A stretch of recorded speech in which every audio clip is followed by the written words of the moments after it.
That's how much I miss shows. Like, that's what it's come to, is I'm literally down here in my basement just going absolutely crazy.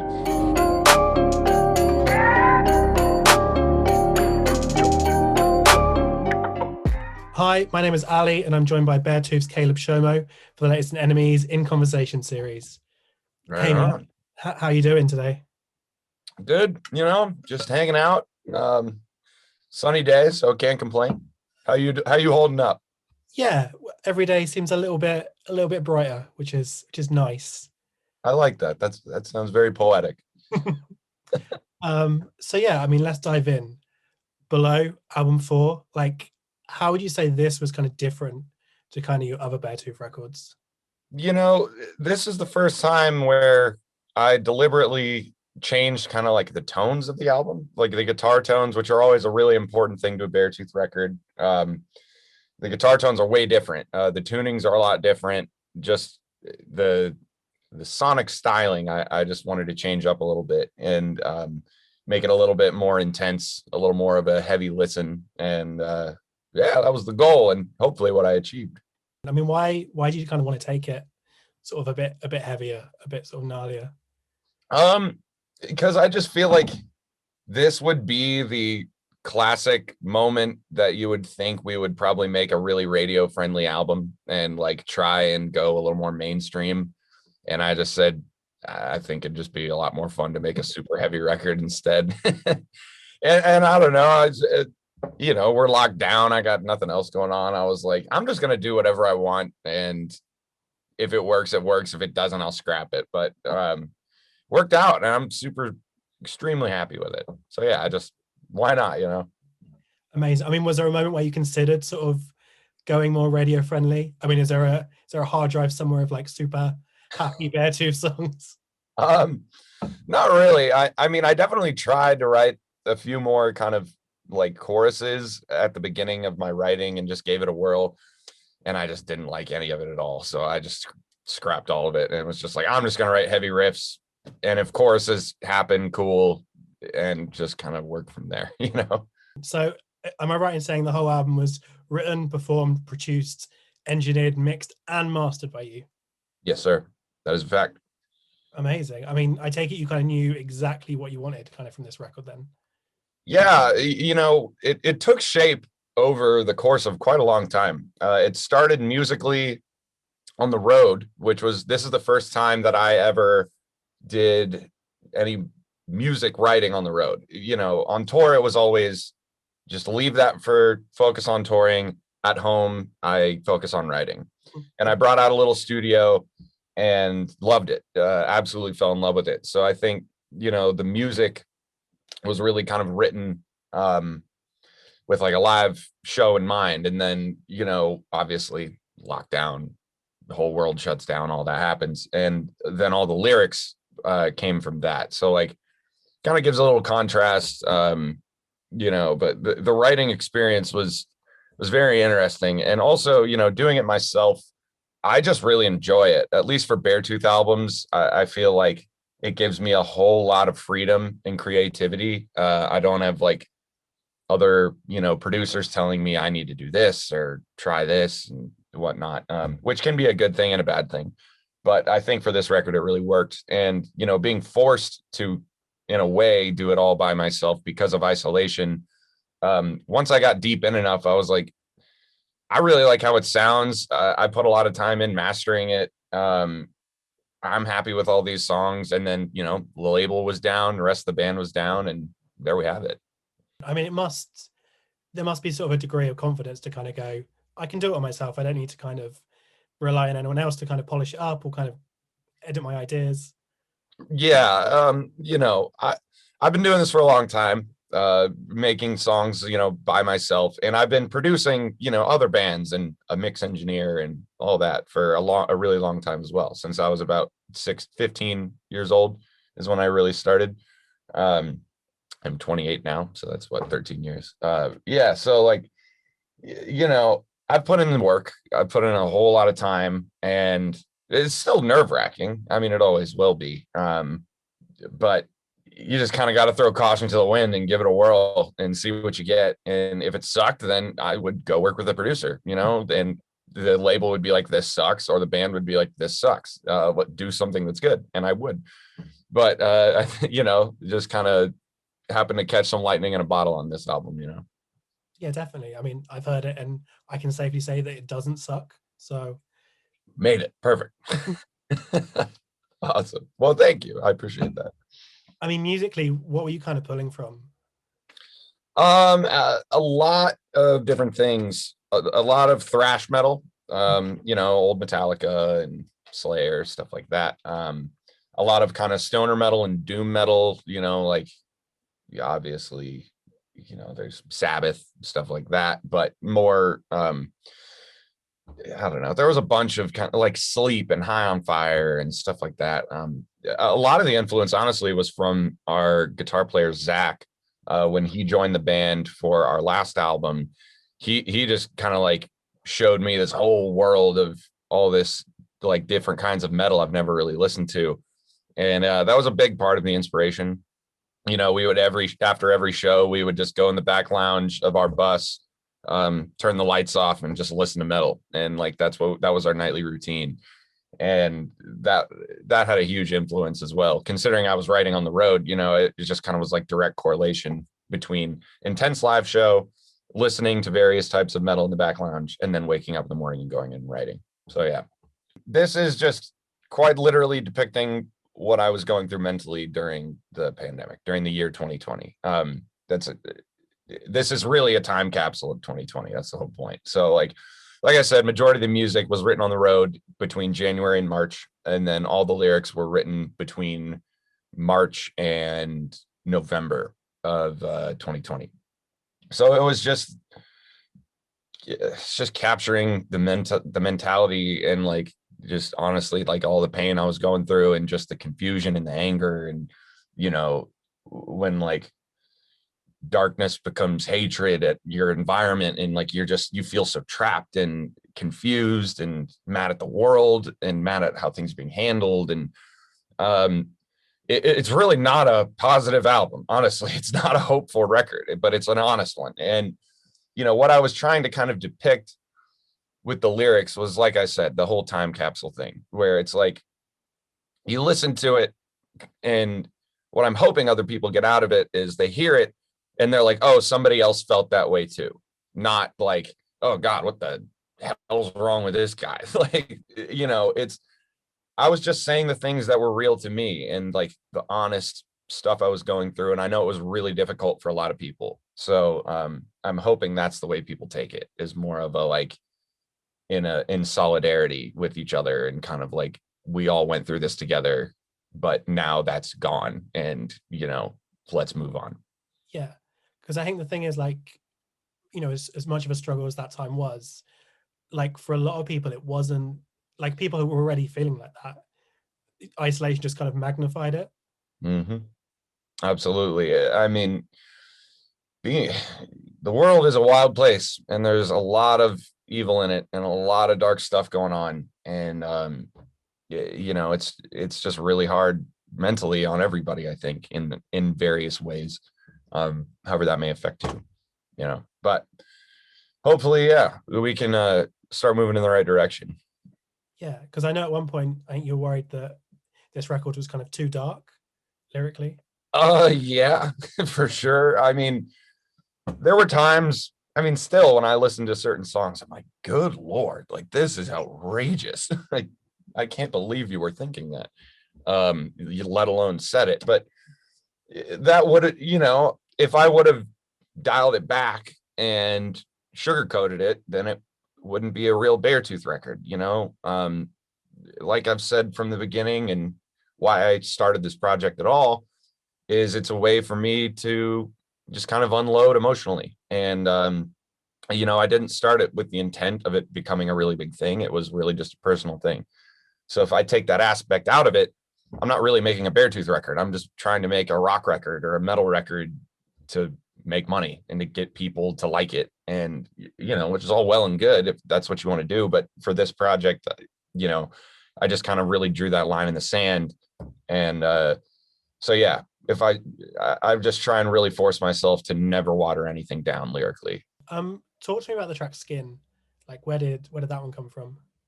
Um, Insecurity. I mean, the lyrics, a lot of the lyrics on this album are pretty kind of like cryptic, I guess, in a way.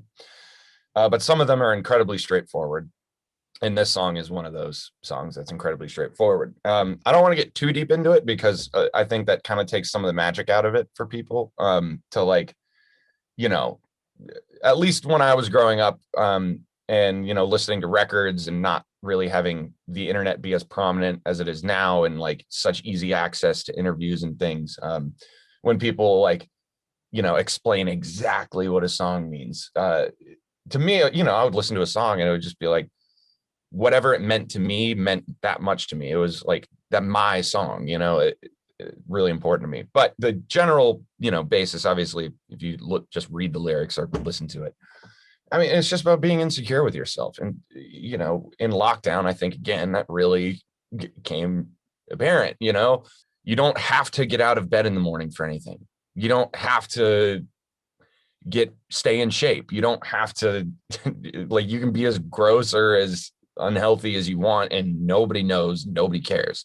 And it's just kind of about the culmination of that happening, yet so many people around the world being like, I've got it all figured out and you don't. And like, it's just kind of working through that.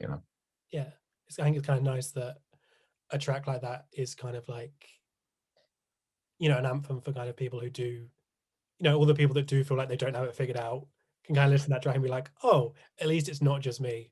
Exactly. And like I was saying, that's kind of the points, is like, as much as the songs are sad and dark, it's like, no, but I'm not alone. Definitely. But you haven't played a proper show in over a year now. There's been no live streams. The closest you got to an audience is kind of that single driving concert you did. Like, Yep. how did all of that kind of impact, the album you made? Oh boy. I'm really, really blessed and lucky that I wrote the instruments on the road, because I was able to really, like, all of the music of the album was written with a live show in mind. Like, it was specifically written for the live show. That was it. And then, you know, obviously the lyrics are just the polar opposite. The lyrics are just about being completely stuck and alone and no hope on the horizon, no shows to be played, nothing to do.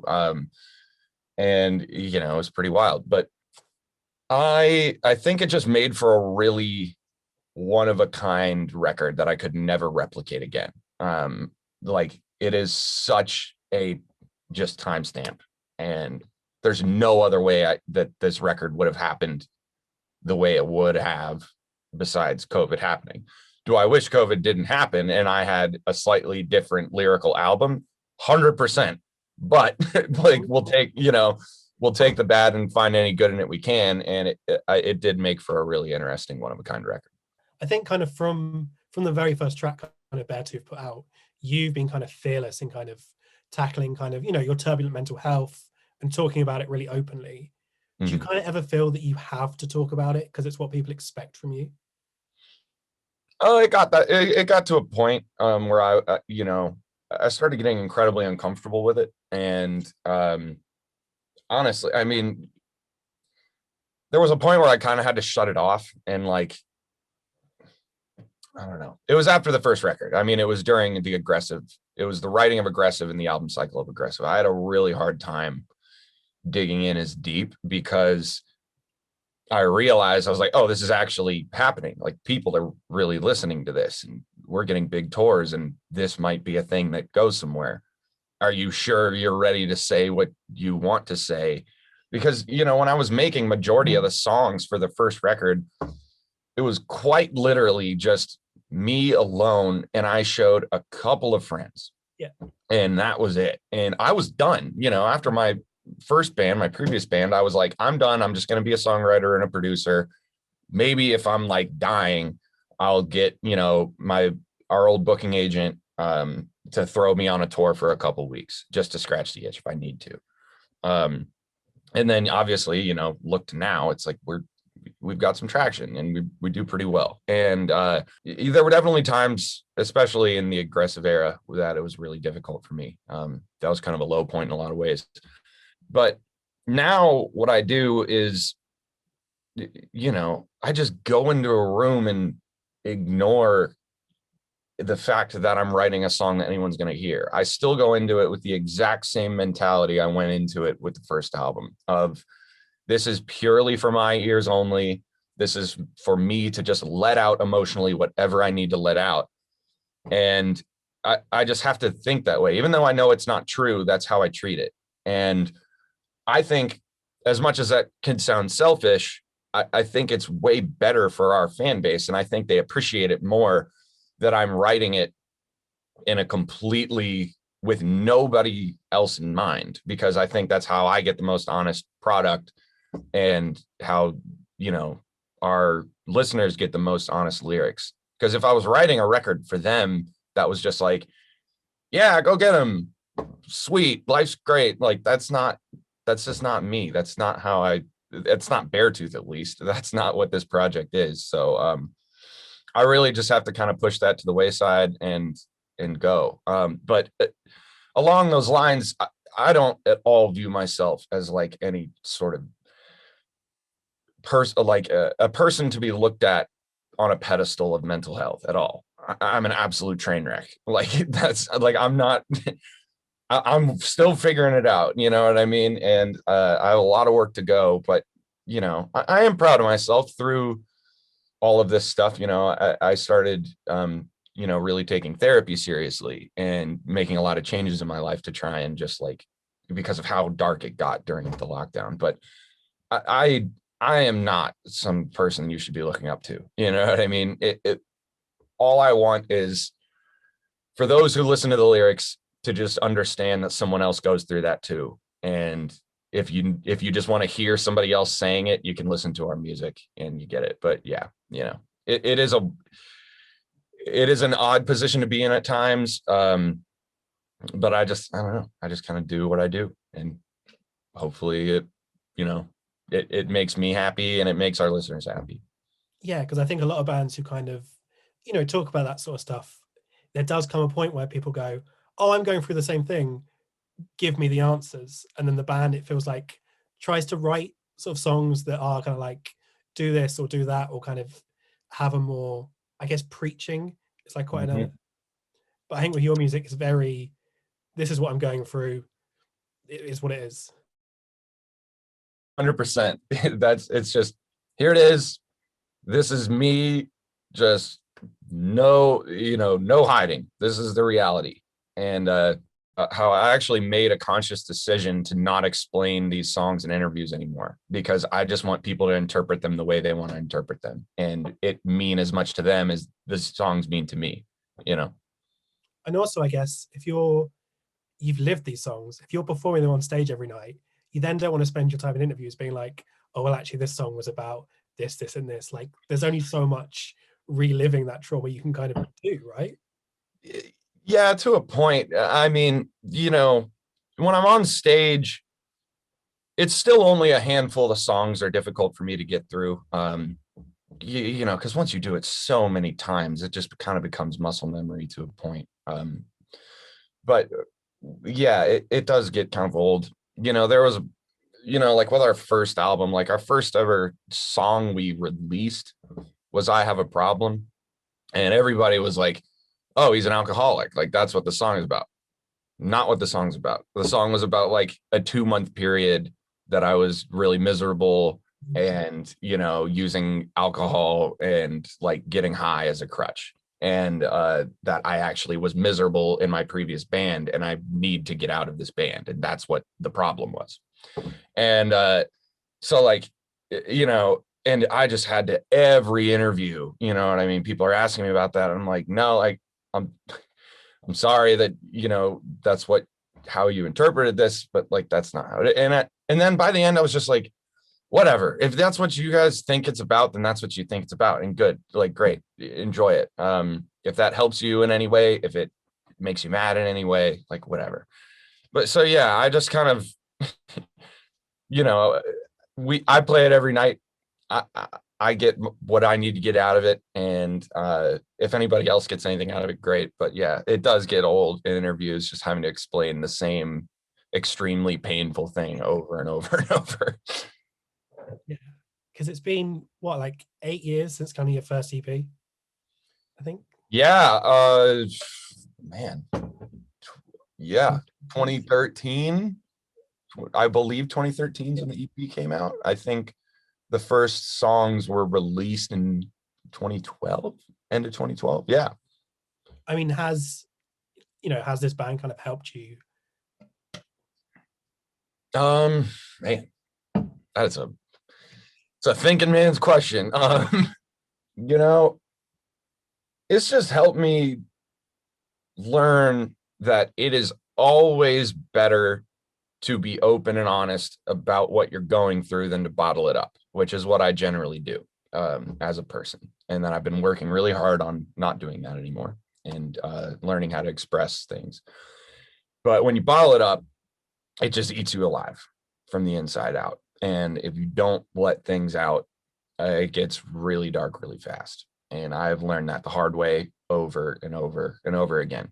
So I think the biggest thing that I've learned is that just expressing your pain, for me, it's through art, it's through music. It could be through anything, though, for anybody. I think that's the most important thing that we have to do as human beings to live a happy life and feel fulfilled and feel happy and just like have general joy throughout the day, and like these things that everybody, that I think we just deserve as people. Like, I don't think, you know, we evolved this far and we've come this far in the universe to just be miserable. Like, the brain is a lot stronger than we think it is, and you have a lot more control over your emotions than you think. And it took me a long time to realize that, but this band has really helped me realize that. And I know kind of a lot of your music, is for you, for your catharsis and that sort of thing. But like, what do you want this record to kind of mean to people? I really just want it to be just kind of like something we can look back on and be like, what an insane thing we got through as humanity, and that we went through as humanity, and that it's okay to feel pain and it's okay to feel these emotions. Like, they happen. We're human beings. They're completely normal. But just understand that other people feel it too. You're not alone in anything, no matter how dark you think it is. And that's something I really tried to depict on this record, was like, I went as real and as deep and as dark as I could go, because that's what I was feeling. And when other people listen to it, I just hope they say, well, at least somebody else felt it too, and I'm not alone in this. And that then maybe that starts a conversation with other people, and then it keeps growing. But yeah, I guess that's what I hope people take from it. I find it interesting because like metal is such a live genre, and obviously not being able to tour has kind of affected so many bands. But like, we've still had so many incredible like heavy metal records from kind of, Bring Me the Horizon, While She Sleeps, Architects. Amazing Like, records. Yeah. how are you feeling about kind of, I guess, the state of heavy music right now? I think people pushed through. Obviously music in general took a big hit. Metal bands took a huge hit because for most metal bands in general, touring is how we survive. That's how we make money. That's how we make a living. You know what I mean? We're not selling millions of records. We're not getting like crazy royalty checks. You know what I mean? We got to work by going out on the road and playing it to people and trying to sell merch and just doing what we have to do. And what I saw, from bands like Bring Me, Architects, Sleeps, was just creativity. And it was the willingness to push through no matter what was going on. We got incredibly lucky that we happened to be off cycle. Literally the last day of our cycle was a week before the first lockdown. I mean, we had already planned on taking this time off, but tons of bands didn't get that lucky. But you know what? They put out records, and there were incredible records, and they did live streams. They created, like Patreon situations where people can kind of subscribe and like they found how to work in a different way. And I think that was really cool to see from the metal scene. And so much support for each other through all that. You know what I mean? Every time a new record drops, a new single comes out, all of my friends are posting about it, and you know, in other bands, and really trying to lift each other up. And it was a really beautiful thing that came out of a really terrible situation. Yeah, because I know it's never like really gone away, but it does kind of feel like we might come out of this, and there might be this kind of, I guess, renaissance of kind of heavy guitar driven music. Like it feels like it's back. Absolutely. And you even see that in the mainstream. I mean, some of the biggest records right now from, you know, like hip hop acts are basically pop punk albums. Like that's, you know, guitar music is like what's dominating a lot of the charts, which is really exciting to see. So, you know, I'm really excited to see what happens when these shows start happening, because I have a feeling they are going to be the actual craziest shows that have ever happened. And no band again will ever be like, oh, I don't want to play tonight. You know what I mean? That's done. When you take touring away for over a year, you realize like, oh my, this is the most amazing and incredible opportunity that we get to do this for a living. No one's ever going to take that for granted again. It's going to be, you know, do or die every night on stage. And I cannot wait for that. Yeah, because it feels like this record's, it was written with a live show in mind. Like I think it's really gonna go off. I sure hope so. Yeah, I think there's no other option but pure chaos. At least for us, man. That's what we do, and that's what I, you know, demand from the crowd. Kind of like my shtick on stage, you know what I mean? When I get into that kind of like character, and when that like emotion starts rolling, it's just like, all right, everybody, let's go. Like it's time. Let's do this. And it usually works out pretty well. So I assume it'll be a pretty wild show. Amazing. Yeah, because I guess the record's done. Like, what are you up to now? You just kind of counting down the days until you can finally get back out there? Yep. Practicing, man. Literally, like, I mean, you see my mic stand back there.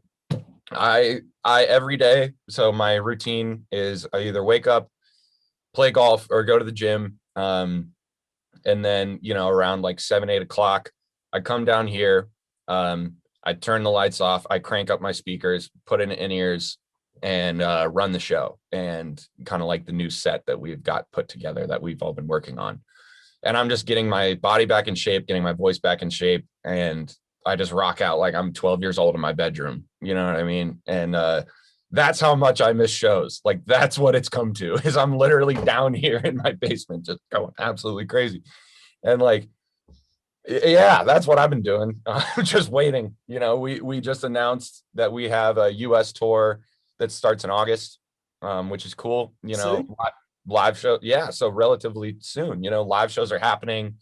Um, you know, the vaccine rollout has been going incredibly well in the States, which is really exciting. So, you know, we're starting with that. Obviously, you know, we're coming to the UK and Europe in February of 22. So that's going to be amazing. Our biggest tour to date, which is very exciting. And it's already selling really well, which is for almost a year away. That's really, really exciting. So, yeah, you know, it's just sitting, twiddling our thumbs. That's kind of what we're doing. Yeah, because I guess kind of coming back to metal as a whole, like it kind of feels like the new generation that are coming through. They are still making super heavy music, but it's kind of more. It's less about genre. It's more like electronics, more synths. Like, do you ever think you'll sort of bring that into your music, or do you think Beartooth will always be this kind of straightforward guitars, bass, drums, vocal? Yeah, we're just guitars, bass, drums, and vocal. That's what we do. And you know, my first band was a very electronic driven like metal band, and that was cool and that was fun. But like, I made a really conscious decision that I didn't want to be a band that needed to have tracks live. Which is totally cool if you do that. Like, I have no problem with that. I don't think like there are some like elitist people that are like, oh, you use tracks. That's so lame. It's like, no, like that's sick. It sounds awesome. But just for us, like I just think it's really fun to get more creative with a guitar. That's what I like to do, is to get like, there's songs where I'm like, a synth would be great here. How do I do that with a guitar and effects? Um, so that's kind of my mentality. But yeah, at least, for this era of Beartooth, I've kind of decided that like these our first 5 albums are going to just be like an era of the band, and it's really just kind of like depicting my 20s. That's like the whole bit. But yeah, at least for this, decade, it will be just guitar, bass, drums, and I honestly don't see that changing. So I guess kind of what about era 2? Do you kind of know what your 30s I are? know nothing about era 2 yet. I already have, even, the album after this, I already have mapped out. I've already got started on it. Like the art, the color scheme, the vibe, the name, like I have all that in the works, because that's going to kind of like be the last piece of a puzzle for me.